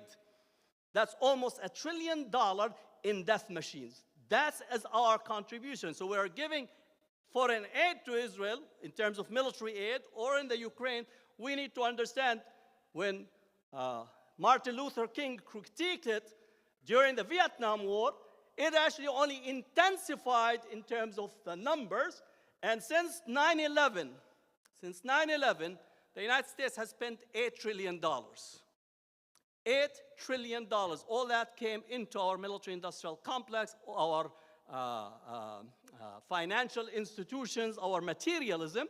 And as I was driving from the airport here, I was talking to Wajdi, said that, look, I see the homeless in here that you have similar to what we have in the Bay Area.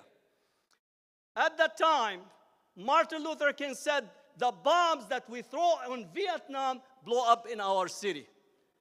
And what you find is that people who are looking at the homeless and saying our cities are unclean, the reason that our cities are unclean is because we're throwing bombs over there rather than take of our people here day in and day out. And added to this the following. I don't know if people, again, I have no patience for religious leadership or political leadership that makes and talks about people as being unclean, because they don't understand how this uncleanness came to be. The opioid pandemic was created, produced, pushed, sold in the streets by our corporate heads and our corporate institutions. It was Walmart, it was CVS, it was the Sackler family, it was the major corporations that are producing these pharmaceuticals for 19 years to 20 years, and they get a slap on their hand and they pay a fine for actually selling death to our people, and then we go and complain that there's unclean people in the street, while we'll go and accept an invitation to be next to these CEOs. The unclean people are the people that are sitting in boardrooms, that are sitting and CEOs, knowing that they're selling death to our people in the street, and we think they're sophisticated because they're able to lobby, because they're able to pay top dollars in order to silence us collectively. So we need to transform our politics to understand where is the uncleanness. It's not the person that is in the street.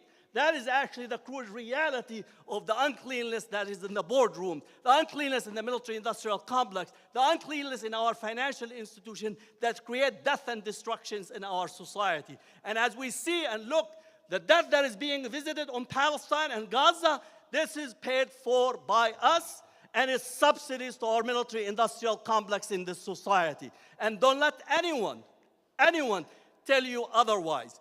And the media itself, I need to critique the media.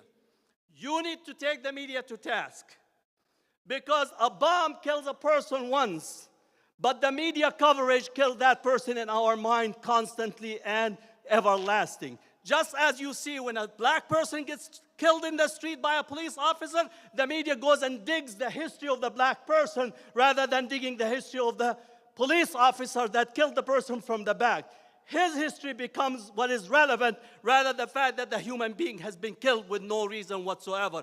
The media has to be taken to task for what they do, because they kill the person in our consciousness, and it's far more damaging, far more consequential, because we begin to be blaming the victim again, and he's victimizing you. So we need to actually change our perspective to understand the dynamics that we have. So continue to speak on Palestine, continue to push, continue to organize, and realize that collectively, we will make a transformative politics, and the transformative politics is what MLK said in 1967-68, just before his death, and the same task is upon us today.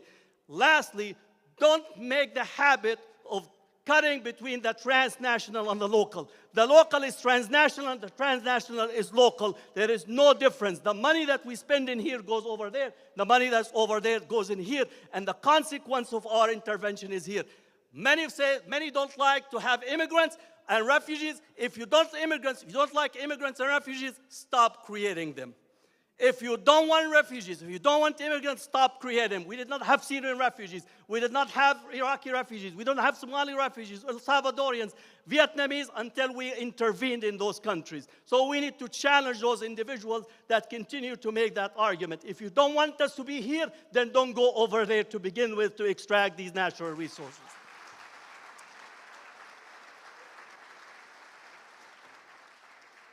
So continue to organize for Palestine, and we have a lot of work and a lot of effort ahead of us, and I do believe we will see a free Palestine in our time, and that has to be collectively and all that. And I do want to thank Jewish Voice for Peace, because they have been partners with us from the get-go, and their work is critical and essential, because they no longer are buying this binary that for you to be a pro-Jew, you have to be anti-Palestinians and vice versa. We say collectively we had a long, rich history, and we need to rebirth that history today and into the future. Thank you.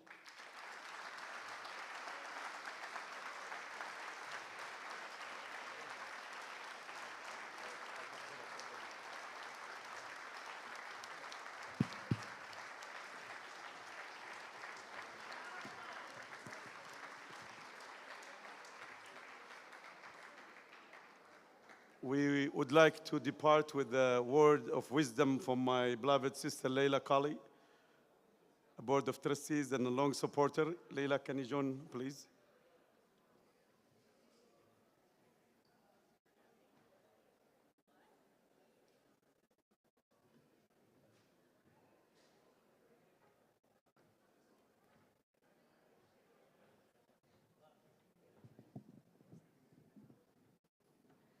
Assalamu alaikum, everybody. I didn't know I was going to speak, so this is really from the heart. I remember my late husband and his work for the Muslim Educational Trust. He's now been gone 7 years, but every year since my husband passed away, his spirit has been with me, supporting the Muslim Educational Trust. So I ask those of you that have known my husband or have heard of him to please ask that God put him in heaven and mercy for him and for his work.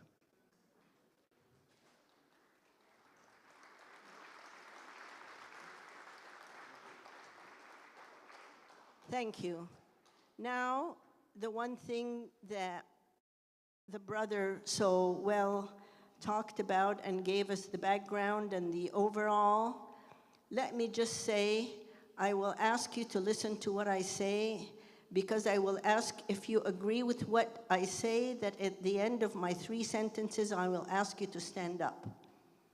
The first request that I make of our government is to condemn the genocide that is happening in Gaza and in Palestine, also in the West Bank. The second request is to support an immediate ceasefire in all of Palestine. And the third request I make of our government is to work diligently with allies and with all other countries toward actual and real steps to the creation of 2 states in Palestine. If you agree with these 3 statements, please stand up.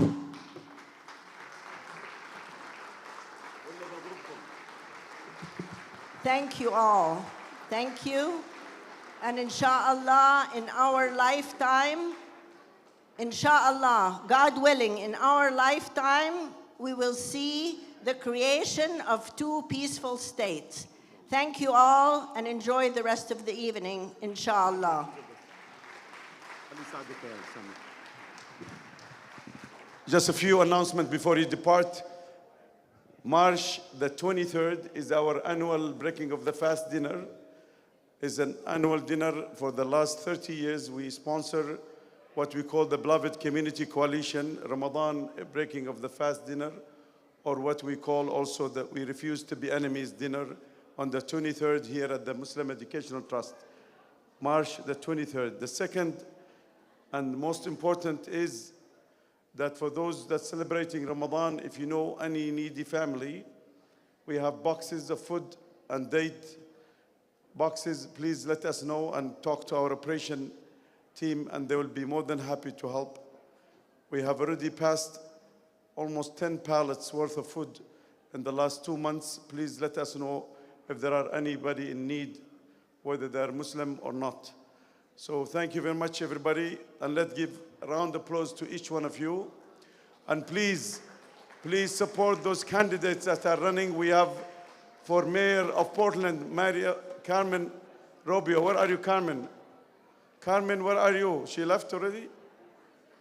Carmen Robio and Jeff Goodman for Treasury and Sushila for Congress. Please support them, and may God bless them and bless each one of us. Thank you very much, everybody.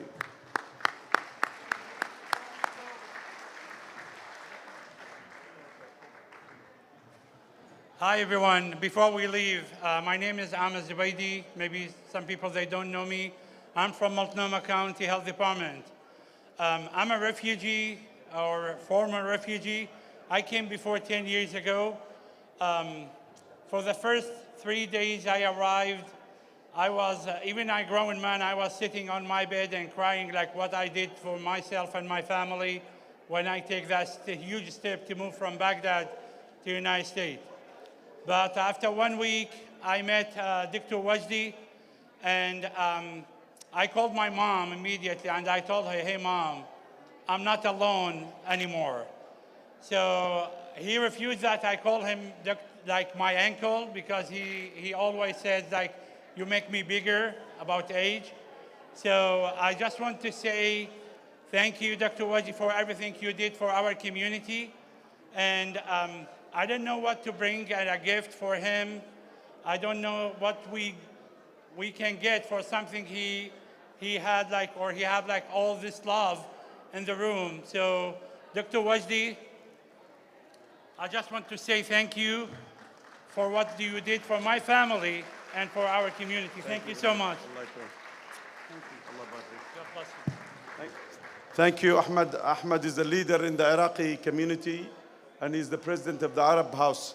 You have a gift from MET. Please take the pin as a gift, the 30th anniversary gift. Please take it as a gift. Thank you very much, Ahmed. I never got flower in my life, but today is the first one.